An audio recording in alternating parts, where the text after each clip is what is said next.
सोचा है कि इंडिया में आपको रिलीजन फॉलो करने की कितनी आज़ादी है? क्या गवर्नमेंट आपसे किसी स्पेसिफिक रिलीजन के लिए टैक्स ले सकती है? क्या स्कूल्स में प्रेयर फोर्स की जा सकती है? आज हम बात करेंगे इन्हीं सब चीज़ों के बारे में। आज हम बात करेंगे कॉन्स्टिट्यूशन के आर्टिकल 25 से 28 के बारे में, जो डील करता है right to freedom of religion. चलिए देखते हैं कि आपके राइट्स कहाँ शुरू होते हैं और गवर्नमेंट की पावर कहाँ खत्म होती है। जिसमें कि आर्टिकल 25 डील करता है, ठीक है, किस चीज़ से? आर्टिकल 25 डील करता है इंडिविजुअल्स राइट टू रिलीजन से।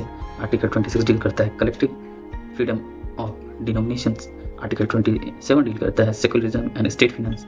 ठीक, आर्टिकल 28 डील करता है रिलीजन इन एजुकेशन। ठीक है, तो सबसे पहले आता है आर्टिकल 25। ये हर इंडिविजुअल को गारंटी देता है फ्रीडम ऑफ कंसाइंस और रिलीजन को फ्रीली प्रोफेस, प्रैक्टिस और प्रोपेगेट करने का। इसका मतलब क्या है, थोड़ा समझते हैं। कंसाइंस का मतलब होता है आपका इनर फ्रीडम, यानी आप गॉड के साथ अपना रिश्ता कैसे भी रख सकते हैं। प्रोफेस एंड प्रैक्टिस का मतलब होता है आप खुलकर अपने बिलीफ्स डिक्लेयर कर सकते हैं और रिचुअल्स या सेरेमनीज को परफॉर्म कर सकते हैं। प्रोपेगेट का मतलब होता है आप अपने रिलीजियस बिलीफ को दूसरों को समझा सकते हैं। ठीक है, लेकिन यहाँ पर एक कंस्टेंट है कि राइट टू प्रोपेगेट का मतलब ये नहीं है कि आप किसी को फोर्सिबल कन्वर्सन करवा सकते हैं, क्योंकि फोर्सिबल कन्वर्सन दूसरे इंसान की फ्रीडम ऑफ कंसाइंस को वायलेट करते हैं। और हाँ, यहाँ ये राइट्स एब्सोल्यूट नहीं है। पब्लिक ऑर्डर, मोरालिटी और हेल्थ के बेसिस पर गवर्नमेंट इन्हें रेस्ट्रिक्ट कर सकते हैं। एक और इंटरेस्टिंग फैक्ट, आर्टिकल 25 के अंदर सिख रिलीजन्स के फॉलोअर्स के लिए जो कृपन करना उनके प्रोफेशन ऑफ रिलीजन का हिस्सा माना गया है। ठीक है, जो कृपन है उनको वो कैरी कर सकते हैं अपने साथ ही लीगल कंटेक्स्ट में हिंदू टर्म के अंदर सिख, जैन और बुद्धिस्ट भी आते हैं। ठीक है, इसमें जो हिंदूज की डिफिनेशन है उसके अंदर में सिख, जैन और बुद्धिस्ट को एक समान से ट्रीट किया जाएगा अंडर हिंदू। ठीक है, अब हम लोग देख चुके थे कि आर्टिकल 25 जो है इंडिविजुअल्स के फ्रीडम ऑफ रिलीजन को डील कर रहा था। वहीं आर्टिकल 26 जो है ये रिलीजियस डिनोमिनेशंस के लिए है। ठीक है, इसे हम कलेक्टिव फ्रीडम ऑफ रिलीजन भी कहते हैं।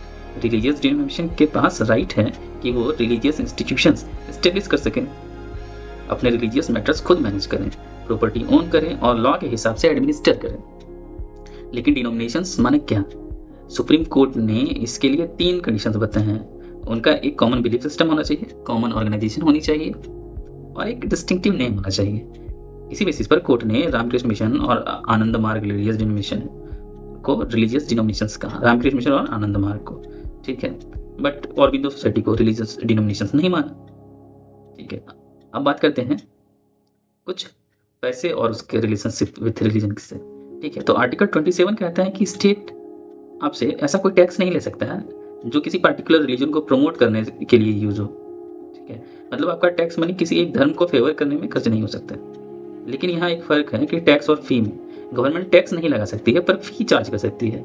जैसे पिलग्रिम से फी ली जा सकती है उनकी सेफ्टी मेजर्स या सेकुलर एडमिनिस्ट्रेशन प्रोवाइड करने के लिए। ठीक है, नेक्स्ट अब हम बात करेंगे कॉन्स्टिट्यूशन के एक और बहुत इंपॉर्टेंट टॉपिक जो कि आर्टिकल 28 कि क्या आपके स्कूल या कॉलेज में रिलीजियस इंस्ट्रक्शन दी जा सकती है?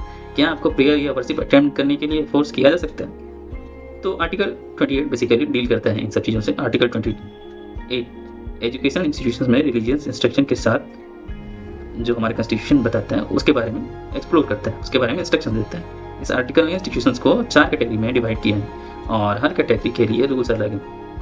सबसे पहली कैटेगरी है वो इंस्टीट्यूशंस जो Holi maintain out of state funds हैं, यानी जो पूरी तरह गवर्नमेंट के पैसे से चलते हैं। यहाँ रूल सिंपल है, religious instructions is completely prohibited, मतलब यहाँ कोई भी रिलीजियस पढ़ाई नहीं हो सकती है। किस केस में? कैटेगरी ए में वो इंस्टीट्यूशंस जो fully maintained out of state fund हो, वहाँ पे रिलीजियस इंस्ट्रक्शंस कम्प्लीटली प्रोहिबिटेड है। ऐसे इंस्टीट्यूशन जो स्टेट एडमिनिस्टर करता है लेकिन वो किसी एंडोमेंट या ट्रस्ट के अंडर स्टेब्लिश हुए हैं जो रिलीजियस इंस्ट्रक्शंस रिक्वायर करते हैं, तो इस केस में रिलीजियस इंस्ट्रक्शन परमिटेड है।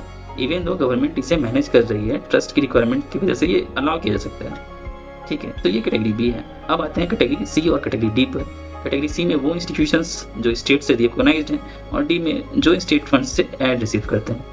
तो इन दोनों केस में रिलीजियस इंस्ट्रक्शन परमिटेड तो होती है लेकिन वॉलंटरी बेसिस पर होती है। इसका मतलब यहाँ है कि किसी भी स्टूडेंट को रिलीजियस इंस्ट्रक्शंस या वर्शिप अटेंड करने के लिए रिक्वायर नहीं किया जा सकता है बिना उसकी कंसेंट के।